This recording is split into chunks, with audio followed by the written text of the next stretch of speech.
मध्य प्रदेश में नवनियुक्त सरकारी शिक्षकों को प्रधानमंत्री नरेंद्र मोदी ने दिया बधाई संदेश। कहा, देश के विकास में राष्ट्रीय चरित्र की अहम भूमिका।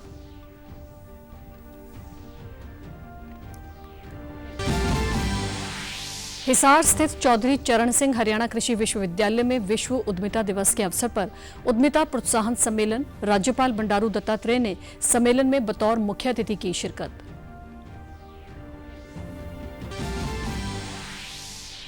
फरीदाबाद के बल्लभगढ़ के मोहन गांव में जननायक जनता पार्टी द्वारा विशाल जनसंकल्प रैली का आयोजन। उप मुख्यमंत्री दुष्यंत चौटाला ने कहा, प्रदेश में रोजगार बढ़ाने के लिए सरकार लगातार प्रयासरत। और आयुष्मान भारत योजना गरीब लोगों के लिए बनी वरदान। 5 लाख रुपए तक का निःशुल्क उपचार मिलने पर लाभार्थियों ने प्रधानमंत्री का जताया आभार।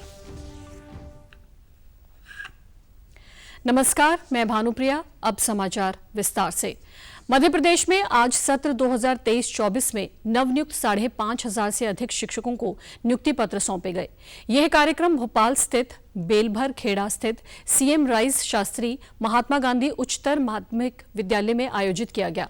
प्रधानमंत्री नरेंद्र मोदी ने इस कार्यक्रम को वर्चुअली संबोधित किया। अपने संबोधन में प्रधानमंत्री ने नियुक्ति पत्र पाने वाले शिक्षकों और बड़ी संख्या में शिक्षकों की भर्ती करने के लिए राज्य सरकार को बधाई दी।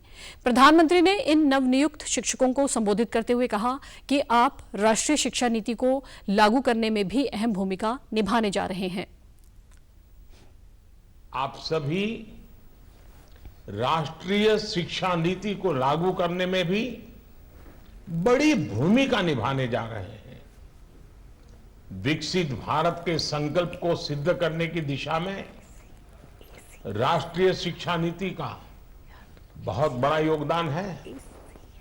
इसमें पारंपरिक ज्ञान से लेकर भविष्य की टेक्नोलॉजी तक को समान रूप से महत्व दिया गया है। प्राथमिक शिक्षा के क्षेत्र में नया पाठ्यक्रम भी तैयार किया गया है। एक और बहुत बड़ा काम हुआ है मातृभाषा में पढ़ाई को लेकर। अंग्रेजी न जानने वाले अनेकों छात्रों को उनकी मातृभाषा में पढ़ाई ना कराकर एक तरह से उनके साथ बड़ा अन्याय किया गया था। प्रधानमंत्री मोदी ने कहा कि अमृतकाल के पहले वर्ष में ही 2 बहुत बड़ी सकारात्मक खबरें आईं। ये खबरें देश में कम होती गरीबी और बढ़ती समृद्धि का परिचय देती हैं। नीति आयोग की रिपोर्ट में आया है कि सिर्फ 5 साल के भीतर ही भारत में 13.5 करोड़ भारतीय गरीबी रेखा से ऊपर आ गए हैं। पिछले 9 वर्षों में लोगों की औसतन आय में भारी बढ़ोतरी हुई है। आईटीआर के आंकड़ों के मुताबिक 2014 में जो औसत आय एवरेज इनकम करीब 4 लाख रुपए थी, वो 2023 में बढ़कर 13 लाख रुपए हो गई है।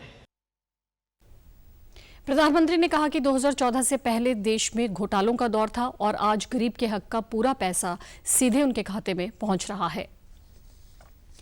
हिसार स्थित चौधरी चरण सिंह हरियाणा कृषि विश्वविद्यालय में आज विश्व उद्यमिता दिवस के अवसर पर उद्यमिता प्रोत्साहन सम्मेलन का आयोजन किया गया।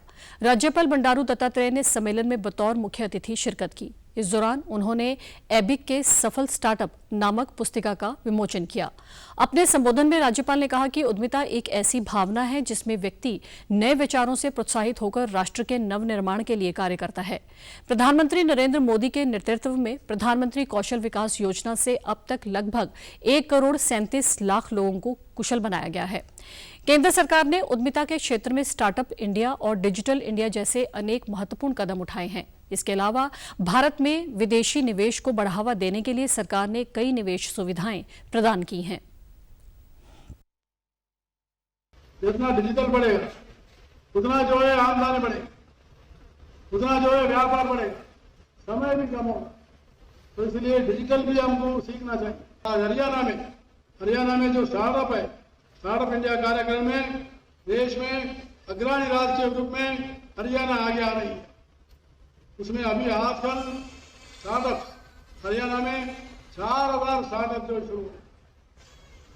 उसके लिए मैं हरियाणा सरकार को, मनोहर लाल खट्टर जी को धन्यवाद देना चाहता हूं। राज्यपाल ने कहा कि प्रदेश सरकार ने भी उद्यमिता को बढ़ावा देने के लिए हरियाणा उद्यम एवं रोजगार नीति लागू की है। इस नीति का लक्ष्य 5 लाख नई नौकरियों का सृजन करने के साथ साथ 1 लाख करोड़ रुपए से अधिक का निवेश जुटाना और निर्यात को दोगुना करना है।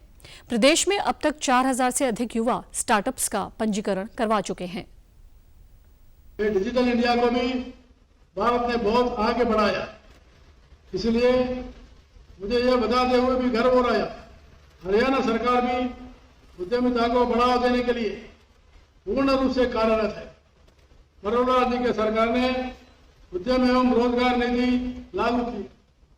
इस नीति का लक्ष्य 5 लाख नई नौकरियों को सृजन करने के साथ साथ 1 लाख करोड़ रुपए की अधिक का निवेश जुटाना और निर्यात को दोगुना करना, ये हरियाणा सरकार की जनकल्याणकारी नीति है। कार्यक्रम में शामिल छात्राओं व महिलाओं ने बताया कि उन्होंने विश्वविद्यालय में प्रशिक्षण लिया था ताकि आत्मनिर्भर बनकर स्वयं का रोजगार स्थापित कर सके। पे अचार बनाना सीखा, कई तरह के अचार बनाए, शेक बनाना सीखा, बहुत कुछ ऐसे सीखा जो हमारे आगे बहुत काम आएगा, जिससे हम अपना जीवन सुधार सकते हैं, जो हमें आगे जाके अपने जीवन को स्तर को आगे बढ़ाने में बहुत मदद करेगा। यहाँ मैंने ट्रेनिंग की है, तो उसके लिए मेरे को यहाँ बुलाया गया था। 5 दिन की ट्रेनिंग की, तो काफ़ी कुछ सीखने को मिला और बस यही उम्मीद है कि आगे कुछ करूँगी। इस सम्मेलन में हरियाणा कृषि विश्वविद्यालय के अलावा जिले के विभिन्न महाविद्यालयों के छात्रों और छात्राओं ने भी हिस्सा लिया। करनाल के डॉक्टर मंगलसेन सभागार में भी आज विश्व उद्यमिता दिवस मनाया गया। सांसद संजय भाटिया इसमें बतौर मुख्य अतिथि शामिल हुए। इस मौके पर स्वरोजगार की इच्छा रखने वाले युवाओं के लिए स्वावलंबी भारत अभियान व विभिन्न बैंकों की ओर से स्टॉल लगाए गए, जिसमें उन्हें अपना उद्यम स्थापित करने के लिए दी जा रही सुविधाओं की जानकारी दी गई। सांसद संजय भाटिया ने कहा कि इस कार्यक्रम का उद्देश्य अधिक से अधिक युवाओं को स्वयं का रोजगार स्थापित करने के प्रति प्रेरित करना है, ताकि वे न केवल खुद का व्यवसाय स्थापित करें बल्कि अपने व्यवसाय के माध्यम से अन्य युवाओं के लिए रोजगार सृजन करें। वहीं तकनीकी शिक्षा बोर्ड के सचिव राजेश गोयल ने कहा कि भारत को समृद्ध और विकसित राष्ट्र बनाने के लिए स्वरोजगार को अपनाना होगा। बच्चों को मोटिवेट करने के लिए आगे की दिशा उनका, क्योंकि फ्यूचर बने आने वाले समय का जो आज यूथ है पूरी दुनिया के अंदर सबसे ज्यादा हिंदुस्तान के अंदर है, जिसके कारण हिंदुस्तान का फ्यूचर ब्राइट है, लेकिन वो यूथ सही दिशा में चला जाए, उसको लेकर एक कार्यक्रम का आयोजन था। और युवाओं से एक प्रार्थना करता हूं कि आज वो भले ही जॉब सीकर बनकर जॉब लेने वाले के रूप में यहाँ पर बैठे हैं, मैं चाहता हूं कि आने वाले समय में वो खुद अपना एक उद्यम स्थापित करें और वो जॉब देने वाले बने। बच्चों को इस दृष्टि से प्रेरित किया जा सके कि केवल नौकरी मांगने से हम अपना भविष्य नहीं संवार सकते, बल्कि हमको उद्यमी बनना है, स्वरोजगारी बनना है और नौकरी मांगने वाला नहीं तो नौकरी देने वाला बनना है। स्वावलंबी भारत अभियान की केंद्रीय समिति के सदस्य सुरेश कुमार पुरी ने बताया कि स्वरोजगार और उद्यमिता को बढ़ावा देने के लिए अब तक हमने देश भर में 450 रोजगार सृजन केंद्र खोले हैं। वहीं कार्यक्रम में शामिल प्रतिभागियों ने भी स्वरोजगार और उद्यमिता को बेरोजगारी समाप्त करने का एक अच्छा जरिया बताया। आज के युवा नौकरियों के पीछे न भागकर स्वरोजगार में और उद्यमिता में अपना कैरियर बनाएं, उसके लिए हम प्रयासरत रहते हैं। उसके लिए हमने पूरे देश के जो 745 जिले हैं उनमें अपने जिला रोजगार सृजन केंद्र खोलने का जो प्लान है वो बनाया है। हमने मातृशक्ति के रूप में 16 साल से लेकर 65 साल तक की मातृशक्ति को ये कार्य सिखाया और वो बहुत ही अच्छे तरीके से इस कार्य को करते हैं। ग्रामीण बस्तियों से भी बहनें आती हैं जो इस कार्य को 1 से 1.5 घंटे में सीख सकती हैं। जो लेडीज़ घर रहती है, जो बच्चे, लड़कियों का काम आदमियों पे जा रहा है, यहाँ लड़कियों को ही मिल रहा है और जो लड़कियाँ नहीं कर पाती वो भी कर पा रही हैं इस संस्था में आकर। और यहाँ पे मेहंदी सिखाई भी जाती है, 100 रुपये फीस है मेहंदी सिखाने की सिर्फ। मुख्यमंत्री के प्रतिनिधि संजय बठला ने कहा कि हरियाणा और भारत सरकार युवाओं को स्वरोजगार के लिए प्रेरित करने हेतु अनेक तरह की सुविधाएं मुहैया करा रही है। फरीदाबाद के बल्लभगढ़ के मोहन गांव में कल जननायक जनता पार्टी द्वारा विशाल जनसंकल्प रैली का आयोजन किया गया। रैली में उप मुख्यमंत्री दुष्यंत चौटाला, जेजेपी के राष्ट्रीय अध्यक्ष अजय चौटाला और प्रदेश अध्यक्ष निशांत सिंह सहित अन्य मंत्री और नेता भी मौजूद रहे। रैली को संबोधित करते हुए उप मुख्यमंत्री ने कहा कि बाढ़ से फरीदाबाद और पलवल के किसानों की फसल में जो नुकसान हुआ है उसकी रिपोर्ट आ चुकी है और अगले महीने नुकसान का पैसा किसानों के खातों में पहुंच जाएगा। पहले के मुकाबले आज 100% फसल खराबे पर किसानों को 15,000 रुपये प्रति एकड़ के हिसाब से मुआवजा दिया जा रहा है। अब मंडी में 2 घंटे में किसानों की फसल बिक जाती है। इसके अलावा उन्होंने कहा कि आज महिलाओं को स्वरोजगार दिलाने के लिए सरकार मदद कर रही है। सरकार द्वारा 3,800 डिपो खोले जा रहे हैं, जिनमें से 2,300 डिपो महिलाओं को मिलेंगे। 2 साल बाद मुआवजा आया करता था और मुआवजा आया करता था 2 रुपए 5 रुपए। आज तो कानूनी स्वरूप दे रखा है कि 1 एकड़ का अगर 100% फसल खराब है तो 15,000 से 1 रुपया कम भी किसान को मुआवजा आपकी सरकार नहीं देती। और 2 साल के इंतजार की बजाय 30 दिन के अंदर अंदर आपकी सरकार आपके खाते में, किसी के चेक बनवाने का इंतजार नहीं करना कि कोई हड़ताल पे है, कोई अधिकारी छुट्टी पर है, अपना खाता नंबर सरकार को देने का काम करो और सरकार आपके खाते में पूरा पैसा भिजवाने का काम करे। विपक्ष द्वारा प्रदेश में बेरोजगारी बढ़ने के आरोप पर दुष्यंत चौटाला ने कहा कि मारुति कंपनी ने खरखोदा में सबसे बड़ा प्लांट लगाया है। नूंह में पहली बार कोई कंपनी मोबाइल की बैटरी बनाने का काम अगले वर्ष शुरू करेगी, जिससे करीब 13,000 युवाओं को रोजगार मिलेगा। पलवल में JVM कंपनी इलेक्ट्रिक बस बनाने की फैक्ट्री लगा रही है। उन्होंने कहा कि प्रदेश में नए लगने वाले प्रोजेक्ट में 75% हरियाणा के युवाओं को नौकरी दिलाने का काम जननायक जनता पार्टी ने किया है।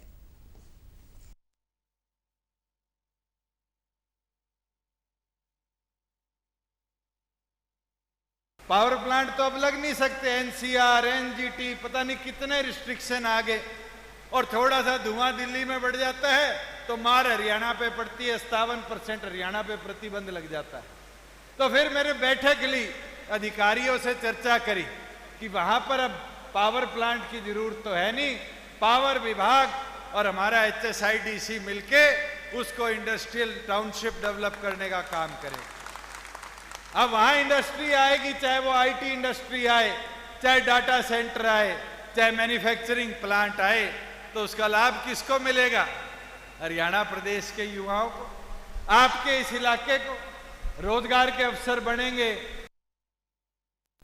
इस दौरान उप मुख्यमंत्री ने लोगों से संगठन को और मजबूत करने व पार्टी की नीतियों को जन जन तक पहुंचाने की अपील की। आयुष्मान भारत योजना प्रदेश के गरीब लोगों के लिए वरदान साबित हो रही है। योजना के तहत गरीब परिवार के लोगों को 5 लाख रुपए तक का स्वास्थ्य सुरक्षा कवच प्रदान किया जा रहा है। पलवल के नागरिक अस्पताल के civil surgeon doctor Naresh Garg ने बताया कि जिले में आयुष्मान योजना के लाभार्थियों का सरकारी व निजी अस्पतालों में मरीजों का 5 लाख रुपए का निःशुल्क इलाज किया जा रहा है। इसमें कई गंभीर बीमारियों को कवर किया गया है। उन्होंने लोगों से अपील करते हुए कहा कि जिन लोगों का नाम आयुष्मान भारत योजना में शामिल हैं, वे अपना कार्ड अवश्य बनवाएं और योजना का लाभ उठाएं।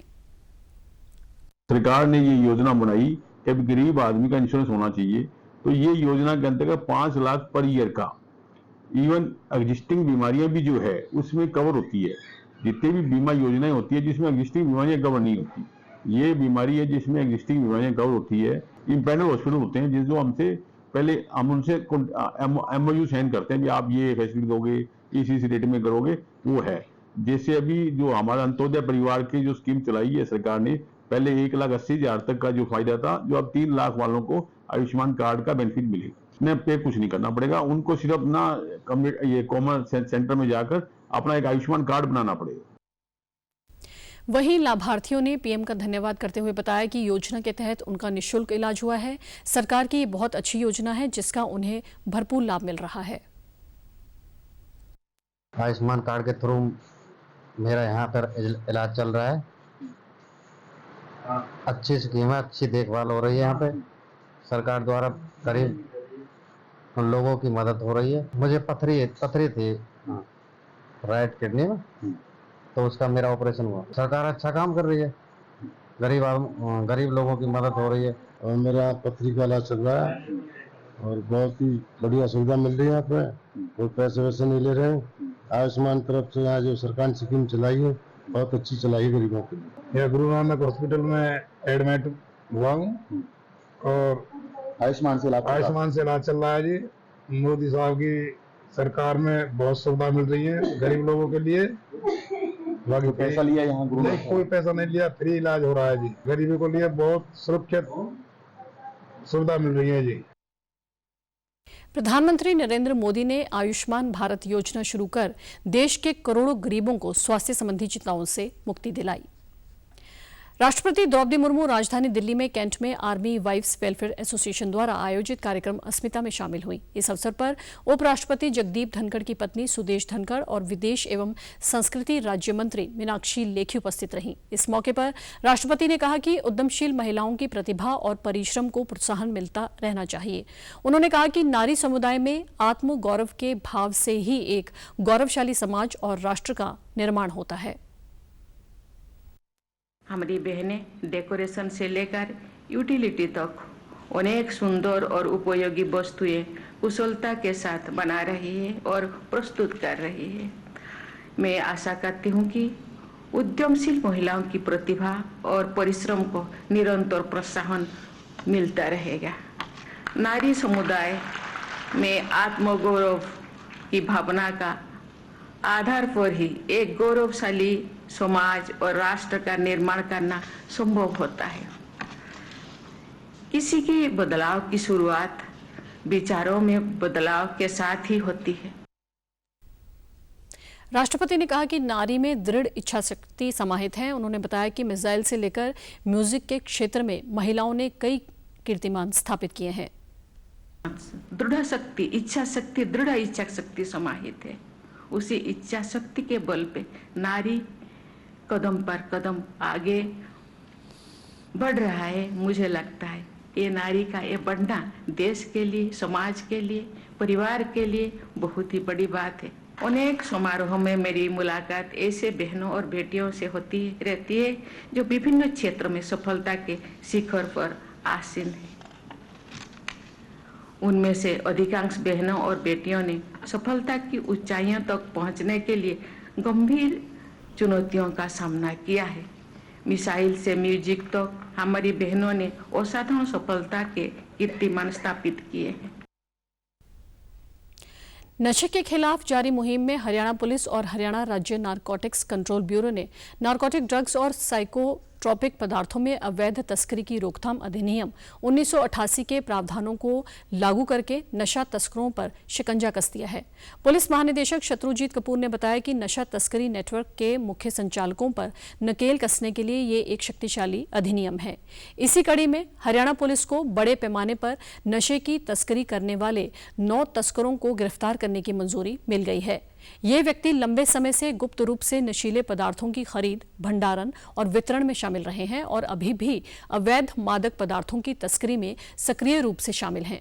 हिरासत में लिए गए लोग हरियाणा के सोनीपत, महेंद्रगढ़, पानीपत, रेवाड़ी, गुरुग्राम, पंचकुला और कैथल जिलों से संबंधित हैं। उन्होंने कहा कि हरियाणा पुलिस प्रदेश से नशे की बुराई को खत्म करने के लिए कृत संकल्पित है और हरियाणा पुलिस की युवाओं को नशे के दुष्प्रभावों से बचाने की ये मुहिम जारी रहेगी। शिक्षा मंत्री कंवरपाल गुर्जर ने कहा है कि प्रदेश सरकार ऑनलाइन पोर्टल के माध्यम से घर बैठे ही लोगों को विभिन्न योजनाओं की सुविधाएं दे रही है। यमुनानगर में डीडी न्यूज से बातचीत में उन्होंने विपक्ष द्वारा ऑनलाइन प्रणाली की आलोचना करने पर कहा कि विपक्ष हर अच्छे काम का विरोध करती है, जबकि इस व्यवस्था से बेमायनी और पक्षपात खत्म हुआ है। साथ ही उन्होंने कहा कि सरकार ने सुपर 100 और बुनियाद जैसे कार्यक्रम शुरू करके शिक्षा के स्तर को और बेहतर बनाया है। वहीं आगामी विधानसभा के मॉनसून सत्र पर उन्होंने कहा कि सरकार विपक्ष के हर सवाल का जवाब देने के लिए पूरी तरह तैयार है। सारा जो सिस्टम है हमारा पोर्टल वाला सिस्टम जो है ये बहुत अच्छा है और इसमें पक्षपात समाप्त होता है। मशीन की किसी के साथ दोस्ती नहीं है, ना किसी के साथ प्यार। वो तो जो सॉफ्टवेयर है उसके हिसाब से व्यवहार करेगी। तो हमने सारा बेईमाना खत्म कर दिया। हम यही बात तो कह रहे थे। माननीय प्रधानमंत्री जी ने कहा कि मेरी जिम्मेदारी जो है वो 140 करोड़ लोगों की, माननीय मुख्यमंत्री जी ने कहा हरियाणा एक, हरियाणवी एक, हमारे लिए सब एक जैसे हैं।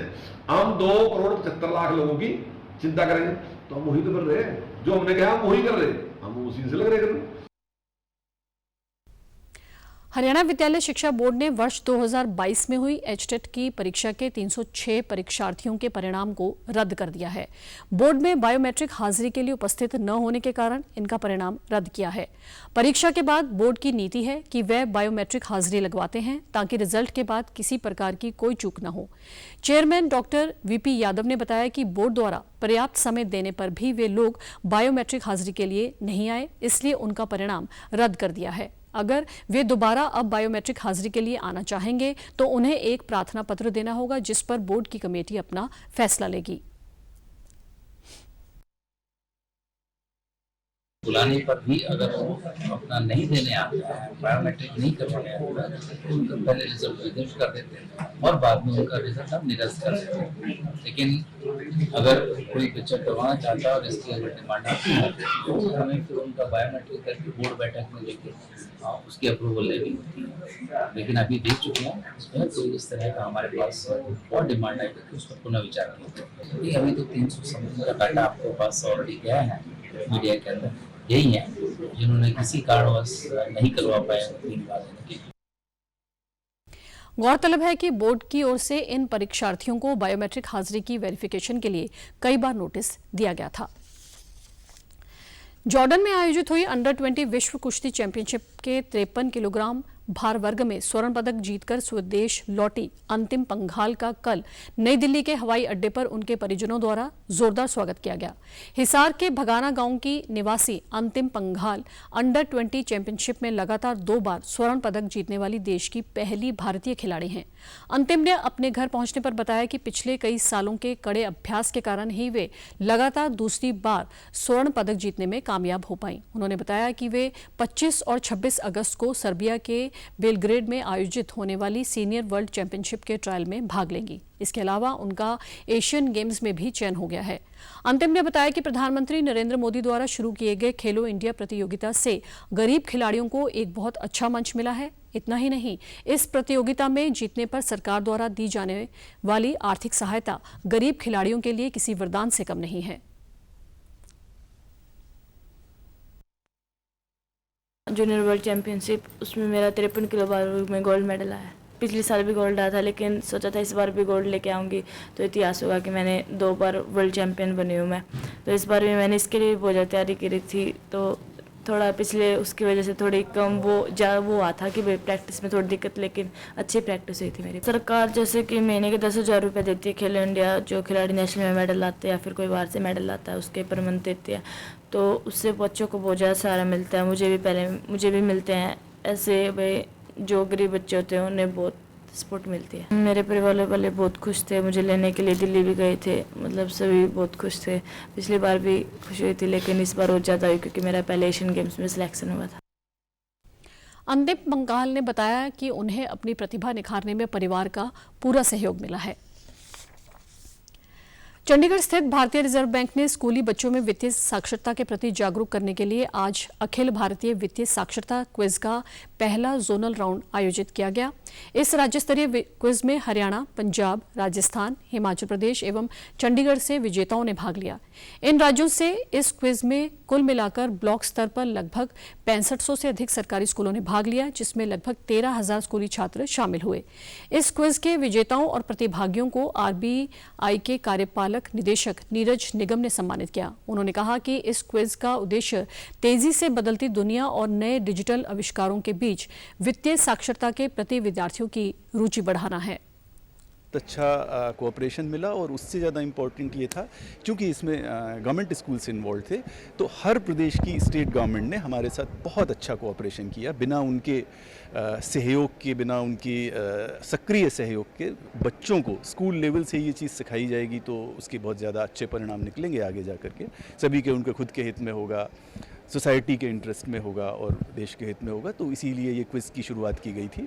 और इसमें बड़े नीचे के लेवल से, ब्लॉक लेवल से हमने इसकी शुरुआत की। ब्लॉक लेवल पर हुआ इंडिया के हर स्टेट में, उसके बाद डिस्ट्रिक्ट लेवल पर अगला स्टेज हुआ, उसके बाद अगली स्टेज स्टेट लेवल पर हुई। नॉर्थ जोन के 5 स्टेट्स ने पार्टिसिपेट किया। ऐसे ही 6 जोन्स में ये क्विज होनी है और उसके बाद नेशनल लेवल राउंड इसका बॉम्बे में होगा। तो हर प्रदेश की स्टेट गवर्नमेंट ने हमारे साथ बहुत अच्छा कोऑपरेशन किया। बिना उनके सहयोग के, बिना उनकी सक्रिय सहयोग के, एक्टिव कोऑपरेशन जिसे कहते हैं, उसके बिना शायद ये सब पॉसिबल ना हो पाता। तो मतलब we are truly grateful to all the state governments across. उन्होंने देश में वित्तीय समावेशन को गहराई तक पहुंचाने और देश के विकासात्मक एजेंडे का मुख्य हिस्सा बताया, जिससे वित्तीय साक्षरता से लोग जागरूक होते हैं। प्रधानमंत्री नरेंद्र मोदी कल यानी 22 अगस्त से दक्षिण अफ्रीका और ग्रीस की 4 दिवसीय यात्रा पर रहेंगे। 22 से 24 अगस्त को दक्षिण अफ्रीका के जोहान्सबर्ग की 3 दिवसीय यात्रा के दौरान पीएम मोदी दक्षिण अफ्रीका के राष्ट्रपति के निमंत्रण पर 15वें ब्रिक्स शिखर सम्मेलन में भागीदारी करेंगे। 2019 के बाद ये उनका पहला व्यक्तिगत शिखर सम्मेलन होगा। प्रधानमंत्री ब्रिक्स शिखर सम्मेलन के बाद विशेष कार्यक्रम ब्रिक्स अफ्रीका आउटरीच और ब्रिक्स प्लस संवाद में भी भागीदारी करेंगे। इस यात्रा के दौरान पीएम मोदी वहां मौजूद कुछ नेताओं के साथ द्विपक्षीय बैठक करेंगे। दक्षिण अफ्रीका की यात्रा के बाद प्रधानमंत्री मोदी ग्रीस के प्रधानमंत्री के निमंत्रण पर इसी महीने की 25 तारीख को ग्रीस का आधिकारिक दौरा करेंगे। पिछले 40 सालों में एक भारतीय प्रधानमंत्री का ग्रीस का ये पहला दौरा होगा। पीएम मोदी यहां पर अपने समकक्ष के साथ संबंधों को और प्रगाढ़ बनाने के उपायों पर चर्चा करेंगे। भारत ग्रीस के कारोबारी हस्तियों और भारतीय सामुदायिक के साथ भी बातचीत करेंगे। भारत और ग्रीस के सभ्यतागत संबंध हैं। ये संबंध समुद्री यातायात, रक्षा, व्यापार और निवेश समेत लोगों से लोगों के संबंधों जैसे क्षेत्रों में सहयोग के जरिए हाल के वर्षों में मजबूत हुए हैं। इसरो के चंद्रयान 3 ने चांद की कुछ बेहद खूबसूरत और नजदीकी तस्वीरें साझा की हैं, जिन्हें लैंडर विक्रम द्वारा कैद किया गया है। इसका उद्देश्य नीचे उतरने के लिए सुरक्षित लैंडिंग क्षेत्र को ढूंढना, गहरी खाइयों वाले संतुलित स्थान को सुनिश्चित करना है। इसरो के महत्वाकांक्षी अभियान चंद्रयान 3 का बुधवार 23 अगस्त की शाम लगभग 6:04 पर चंद्रमा के दक्षिणी ध्रुव पर उतरना तय है। इसरो ने कहा है कि प्रोपल्शन मॉड्यूल से अलग होने के बाद लैंडर अब खुद ही जो आगे की यात्रा है, जो चांद से महज 25 किलोमीटर की दूरी पर चक्र लगा रहा है। इसरो के अनुसार 23 अगस्त को शाम 5:27 पर इस ऐतिहासिक घटना का उसकी वेबसाइट, आधिकारिक यूट्यूब चैनल और फेसबुक पेज पर और डीडी नेशनल पर इसका सीधा प्रसारण किया जाएगा। इससे पहले इसरो ने जानकारी दी कि चंद्रयान 3 के लैंडर मॉड्यूल, जिसमें लैंडर विक्रम और रोवर प्रज्ञान शामिल हैं, उनके परिक्रमा पथ पर सफलतापूर्वक बदलाव किया गया और इसके साथ ही अब इस यान की चंद्रमा से अधिकतम दूरी 134 किलोमीटर और न्यूनतम दूरी 25 किलोमीटर रह गई है। यदि चंद्रयान निर्धारित समय के अनुसार सफलतापूर्वक चंद्रमा की सतह पर उतर जाता है तो भारत चंद्रमा के दक्षिणी ध्रुव पर यान उतारने वाला दुनिया का पहला देश और चंद्रमा पर सफल अभियान भेजने वाला चौथा देश बन जाएगा। At about the 30 kilometer point, we will be starting our descent phase. The lander will be traversing through this trajectory, descent trajectory, and it will be reaching the landing point about 15 minutes later. So this entire plan is worked out, and it is very crucial to follow the exact trajectory for this descent, because the margins of the errors are quite low on this kind of descents. समाचारों में आज इतना ही। नमस्कार।